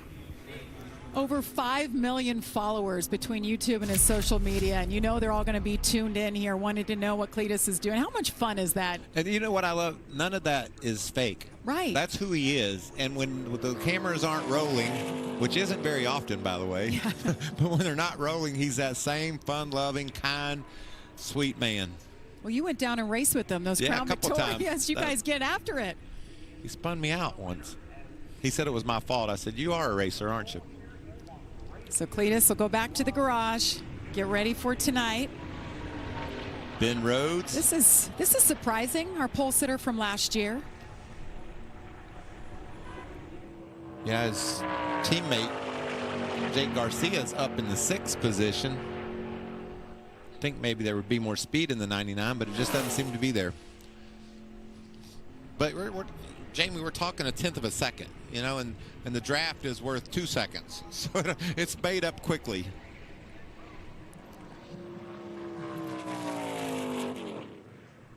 He'll go 25th out of the 40 trucks that have gone.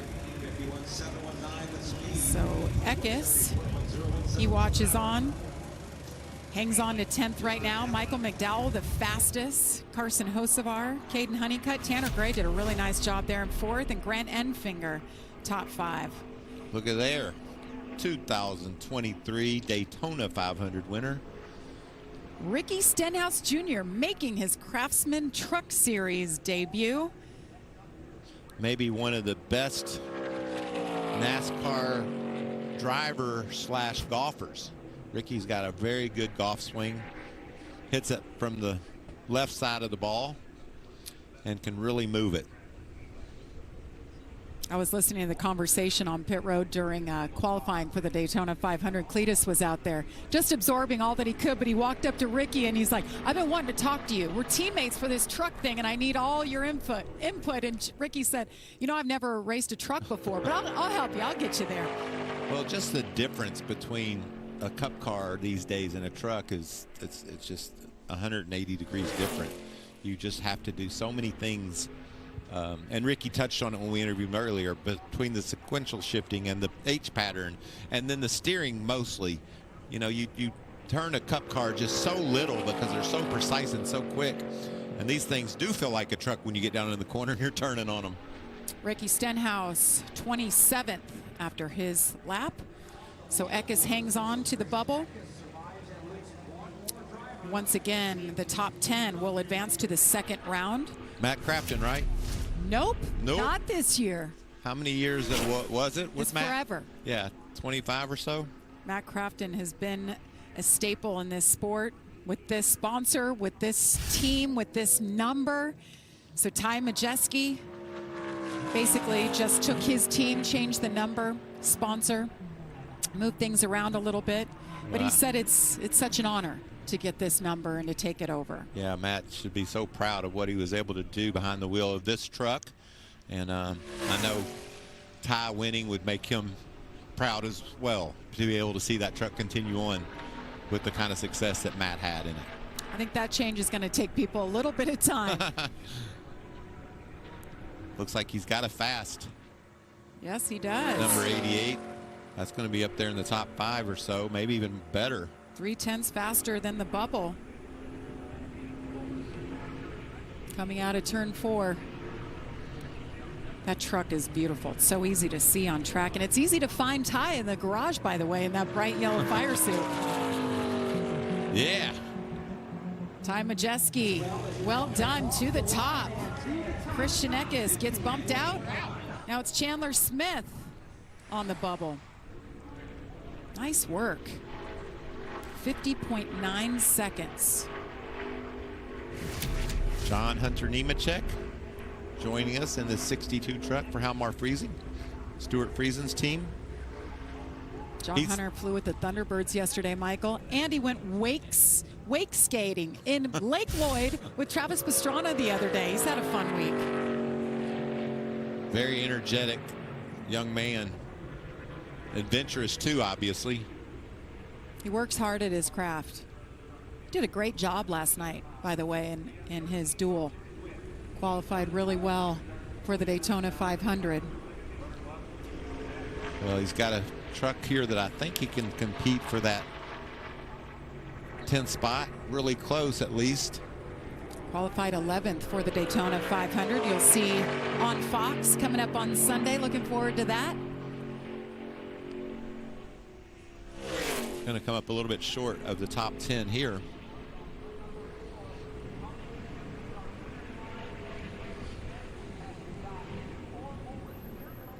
So John Hunter Nemechek crosses start-finish line. 19th for Nemechek. Oh, he hangs on. One truck to go. It always sucks when it comes down to the last one. 44 for JBMotorsports. Andres has quite a lineup of teammates. Big personalities. He's got a great attitude too, and a great personality. He does. I'm in the garage area yesterday afternoon. I was wandering around, and he's just all smiles, looking forward to getting after it here at Daytona. He spent the last month and a half in Mexico with his family.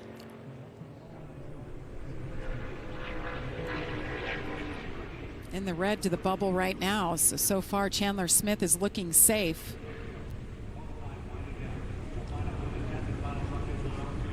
Doing a nice job with his line. You could see him right down there on the bottom off turn 2. Truck bouncing along. These things aren't exactly the smoothest ride that you've ever felt, because tight and bound, pulled down means speed. You want as much of that as you can get. So they're not looking for a comfortable ride. They're looking for a fast ride. Hitting about 173 miles per hour around this place. Remember yesterday, Tony Stewart said it doesn't drive like a Cadillac for sure, but I guess I can hang on to it. He said it was actually different than he anticipated. Andres Perez. 28th. Well done. Ty Majeski, the fastest man in Daytona. They're going to line him up. We'll run the top 10 all over again, see if Ty can hang on for the pole. Thinking of updating my kitchen. Yeah. Adverts in total. So we have the did not qualify as they come through. They are D and Q. The top 10 are ready to progress, and we will have our showdown coming up. What a shame. Bumped out for Mini Tyrrell. Brian Desert out as well. Timmy Hill, Justin Cowell, Tyler Tomasi, Norm Benning, Tony Brininger, and Greg Van Alst. 52.415 slowest to the log compared. Well, that's 1 point. It's off the pace by 1.5 seconds off the pace. Massively out of it. As we get ready, top 10 shootout is coming up, and round 2 will progress shortly here for the Fresh from Florida 250 and the pole qualifying session coming through.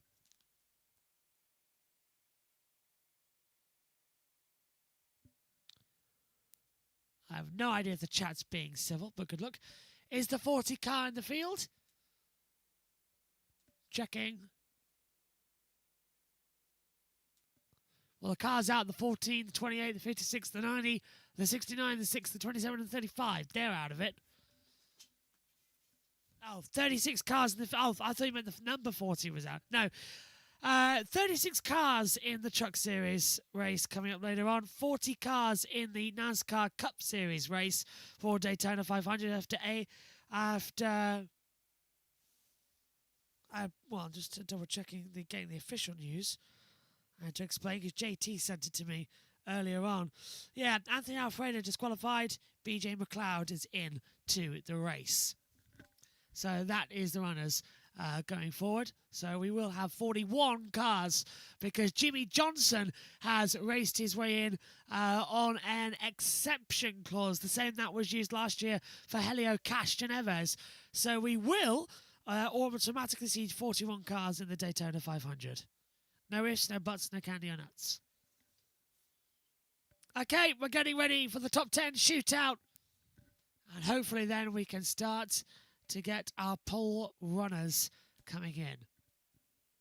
We have our DNQs, and we are about to head over and rejoin our colleagues over at Fox, Jamie Little and Michael Wartrip. Amanda Busick is down in the pit lane. Could use them all for the race, but no. Truck Cup has a completely different set to the trucks.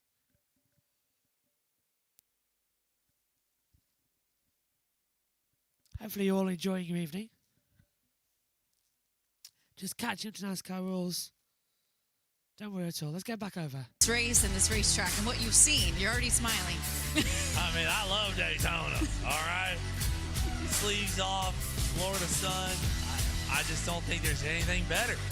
I love it. I absolutely love Daytona. Coming over here, it's one of the most exciting feelings, like knowing I'm going to be inside Daytona Speedway for a few days. Nothing like it. Couldn't be happier. That's Kevin Harvick's happy hour. That was actually live yesterday right here at Daytona International Speedway. Had a great crowd out there. You can check that out every Tuesday and Thursday. They talk to celebrities, Michael, everybody that's a who's who in the racing world. It's a great pod. All right, let's take a look who advances to the second round for Craftsman Truck Series qualifying. Look at that packed infield. It's so beautiful. Just Sold out Daytona 500. Lake Lloyd out there in the middle. Here they are. Ty Majeski, the fastest. How about the top three? Faster than the pole last year with Ben Rhodes. We'll step aside. They're getting them ready. We'll drop the green flag for the second round of qualifying from Daytona. Hi, Susan. Honey. Yeah. There's a bear on my television screen, and I don't know why. As a Brit, that's a very disturbing advert. I don't get that one, but we'll see what it's going to be in the future, I guess. Well, all's fair in the sport, all looking quite good, actually, to begin with. What do you think back at home? Are we going to see an interesting test session? Is it going to be a bit confusing? A bit set up backwards, maybe? I can't wait to find out who's going to be on pole position. And we will find out soon with everything coming through. So stay tuned and we will know who's on pole position for the Fresh from Florida 250 coming up in a few hours' time. Literally just a couple of hours before we go racing, and some of them are now going home and they've packed up for the afternoon. They've done their testing session. They know everything that they've done. They don't need to run anymore. They can't run any more times coming into this one. Just having a quick look on the overall systems of things. It looks like we're going to get ready to go. The green flag is given. The final round is underway. And we are running. So who's got the time for practice and who's got the momentum to get us through? 10 cars in total. You know, see the ones who have not qualified. And they're going to update now on your screen with the official runners. It's qualifying for the Fresh from Florida 250 pole. Qualifying final round shooting out. Let's head back over and join the team. Well, we're waiting, but they haven't got anything yet from Jamie Little. So we'll just have to hold it for a second.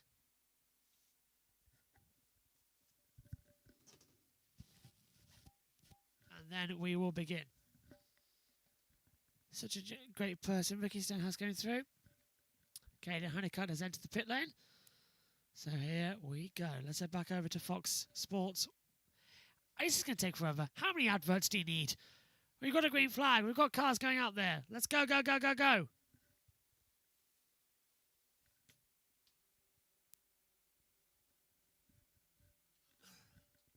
Nope, still more adverts. I'm with you lot on this one, actually. I'm just waiting around until we think it comes through. Chandler Smith has set the first time in the top 10 shootout. A 51.317. Back to Jamie Little. It continues as the NASCAR O'Reilly Auto Parts Series takes to the track for the first time with practice at 4:30 p.m. Eastern on the CW app. So much action still to come as we take a look at who failed to qualify. 7 truckers will go home. Hate it for them. Big opportunity, but this is the place to be, Michael. It's time now for the second round of Truck Series qualifying. Chandler Smith first up. He was 10th quickest in that first round. There's that fish. See it? Yeah. Isn't that fun? They said it was the fastest fish in Daytona. It might be the biggest fish in Daytona. Chandler will be a threat all year long. Joined the team so late last year. You know, going into Daytona, they'd only had about a month and a half together. Got 2 wins.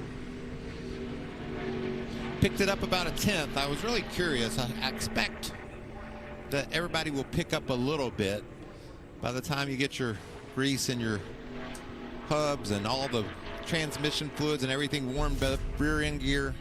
The truck auto just performed a little bit better during this run. See what Tyler Ankrum has. Big win at Rockingham last year. Made our series return to that famed track. Big moment for him. A lot of these teams were down at Rockingham earlier this week. Testing, getting ready for the season. In green to first. His time that first round of 51.33. That's textbook line there. He just did a perfect job holding that thing down on the bottom of the racetrack. It's a good view there as you can see the thing buffeting around, just the shocks holding that left front corner down as it goes down that back straightaway. And then he'll try to keep it as low as he can. And that's a delicate balance, Jamie, because if you scrub your nose on that line and the change from the banking to the flat apron is right in the middle of those yellow lines, so you can't get too low, but he's got it going on. Green all the way to the top for Tyler Ankrum. That's a 10th and a half pickup there for Tyler. 51.17, 2/10 pickup. Good job, boys. Roughly 2/10, but closer to a 10th and a half. It's a little breezy out there. Lower, yeah. Looks like from turn 3 to turn 1. That can have an effect too if you catch the wind just right, for sure. Things are so tight, you know, and these things are tuned so well. You get a little bit of a bump in the back from the air, it's going to help that lap time. Gio Ruggiero, the 19-year-old from Seekonk, Massachusetts. Jeff Stankiewicz, his crew chief. It's a good pairing. Yeah, it is. Look for a lot of performance out of this duo this season. JBL on the side of that 17. Bet your brother Daryl's at home watching. He loved that number 17. Really nice effort for this Tricon Garage team. We talked about it's not their MO to come out and go for the pole necessarily. You can see that big pickup from Ankrum's truck is going to leap him ahead of Ruggiero, who beat him in the first round. They basically run the same lap time in the first round, and this time the pickup from Ankrum is going to be about a 10th and a half, and Ruggiero wasn't able to pick up that much. So Tyler Ankrum stays on top. 7 truckers to go. It's going to go by pretty quickly. Jake Garcia in the 98 for Thor Sport. I just want to reiterate, Jamie, if you're in this race, you can win this race. You look at the list of trucks that are going to race tonight. Wow. We could see anyone from the 37th starting position to the 1st go out and get it done. He came oh so close to getting that first career win at Rockingham last year. Michael finished 2nd. He's an intense young man. He is that. Look at him all over the 18. It's by a nose. Qualifying at Daytona is, I liken it to how I like my tacos. You know, qualifying is mild. But tonight, the race is going to be spicy. Spicy hot. Michael, I didn't know where you were going with that. I'm never really sure where you're going. I've heard that before. Look at that pickup that we saw from Ankrum. He's going to clip another truck off. Great job by that team. Jake Garcia, 51.26, 2nd.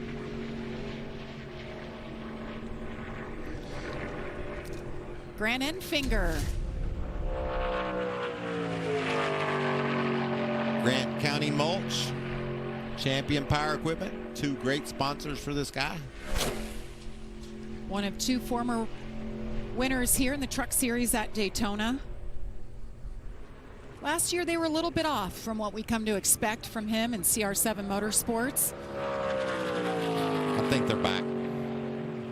We expect them to find victory lane at least once a season. I think I'm going to put up on my X the top 10 from 2026 when we get ready to go chase for a championship and see how close we can get. You should do I that. challenge you. You do it as well. Okay. And we'll. Is it before the race or after?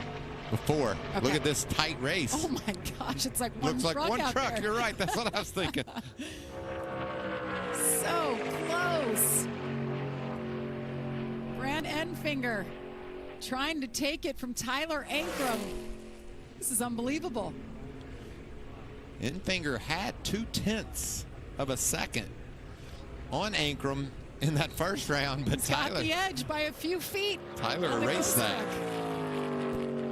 331. Yeah. Enfinger. 5 trucks still to go. 51-16. See you on currently. Tanner Gray up next.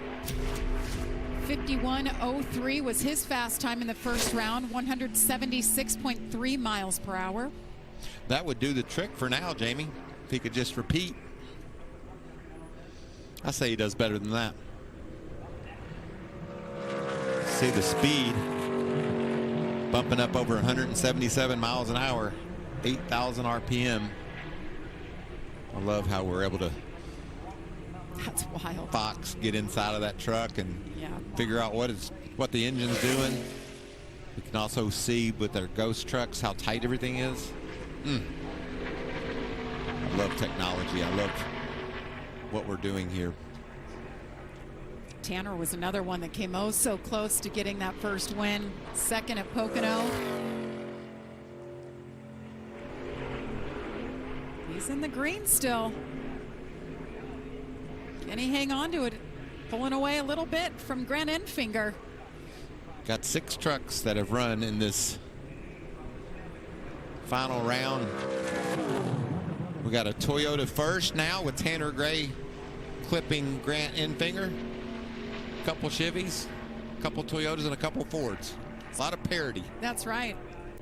We're inverted here on the orders, so the fastest truck from the first round will go last here.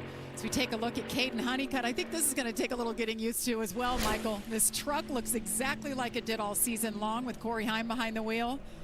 But Caden Honeycutt is up for the challenge. He proved to us last season from the word go that he has the ability to drive one of these trucks to victory lane. Just a very talented racer.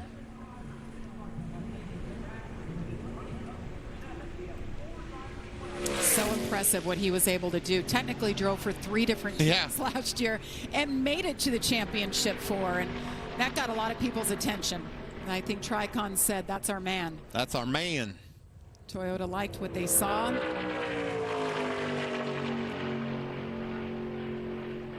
Tracking 4th here. Losing a little ground off of turn 4 to Tanner Gray. That's when you just push in the clutch, shut down the engine, and say, guys, we can win this race. Good job putting us in the top 10 as Caden goes 4th of the 7 trucks so far. 3 trucks remaining. Carson Hocevar. Saw him down there giving some pointers to Cletus McFarland and Travis Pastrana. We know this young man's fast. He is that. He's going to be tough to beat tonight, and I think one of my picks to win the Daytona 500. Oh, dang. Yeah. Okay. I said that before last night, too. I was doing a radio interview and said put Ryan Preece with the momentum that he had from the Clash and Carson Hocevar with his aggressive style. Put those two as one of the ones that would be one of my favorites to win the race. Kyle Busch, I think, is who I'm going with right now. Not just because he's on the pole, but I just feel like after 20, will be his 21st try, trying to win it for the first time. What a great story that would be for old Rowdy Busch. Carson Hocevar, so close. 5-time winner in the Truck Series. Trying to take the pole today. His day yesterday. Look at that. Yeah, I know. Red, green, red, green. His day yesterday didn't start very well. They had a mechanical issue, but it looks like they've got that thing tuned up now. New sponsor on board. Things are looking up. JBMotorsports second for Hocevar. 2 trucks remain. Hocevar's teammate, Michael McDowell. Hocevar a little slower than the first round. See what McDowell can do.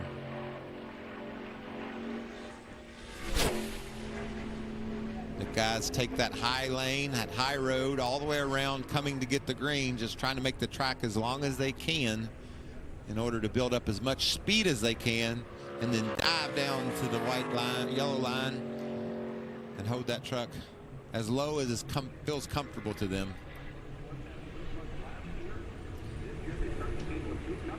Love to hear it from a driver's perspective, Michael, because it's so easy to just watch it and they make it look so easy, but there's skill. Well, and I think we go back again to Tony Stewart's interview about how intense it is. Right. You know, and I talked about qualifying mild. It is. You're by yourself.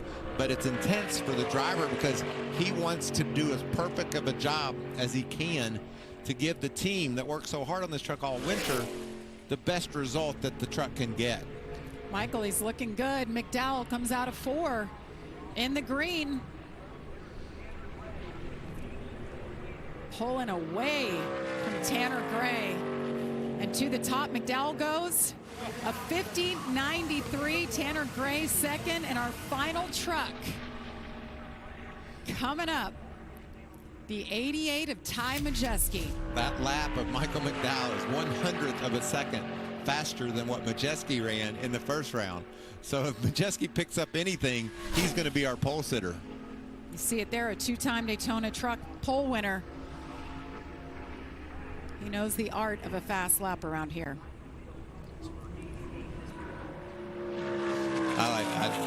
The racer in me, the driver in me, Jamie, I watch that tachometer that we have there in our telemetry and just see how, can we get it up just any more? And as he goes into turn 1, it got up to 8,100. It's going to lose a little bit of momentum on the RPM in the corners because you're binding the truck up, and then you aim it down this back straightaway. And this is when the driver is just hoping to see a little bit more RPM, but you talked about the wind. You can see he just can't quite push up because the wind is hitting him, and you feel that.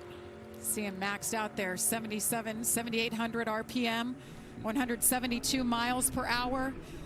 Thor Sport Racing has won 4 of the last 5 poles here. Can Ty Majeski get it done? Tracking in the green to the start-finish line, and he does it.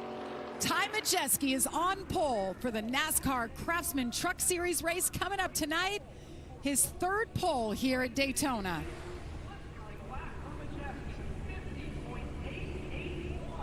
Well, if Matt Crafton is watching, he's got to have a smile on his face. That big smile right there by that man on the left, Ty Majeski. Wiley veteran Michael McDowell starting outside front row. Looking forward to tonight, Michael. Coming up at 7:30 on FS1. Who do you like? Wow. I'm glad you asked me that, Jamie. It's a tough top 10 right there. I'm going to go with Ricky Stenhouse Jr. Okay. Daytona 500 champion. I know he's starting in the 30th position. I'm taking him just to prove my point. You can win from anywhere, and I think Ricky's got everything he needs to be able to win tonight. See him right there in row 15. Ben Rhodes, surprising there, but like you said, he'll find a way to get to the front. Daniel Dye, Frankie Muniz, Lane Riggs back in 34th, but I can guarantee he will not stay there. And Minnie Tyrell. Ram using their OEM provisionals, so that will be the 37th and final spot for tonight's race. Practice for the Cup Series coming up next at 5:30 right here on FS1. Truck race tonight, 7:30. Joey Logano, Kevin Harvick will join me right here in the booth. We're looking forward to it, but coming up next right here, first things first, Nick Wright and the boys are on the infield. Got plenty of racing action and lots of talk coming your way. We'll see you tonight. And Doug. Well, there we go then. We have our grid, and the practice is about to get ready for the O'Reilly Auto Parts Series. There we go. It's going to be a quick turnaround as well, as they are going to be on air. We're going to quickly turn it around, getting ready to go in. We have our grid for the Truck Series opener, the Fresh from Florida 250. Join us later for all the action. Next up, you're going to be redirected as we go for the first time racing practice for the O'Reilly Auto Parts Series. Join us in a moment.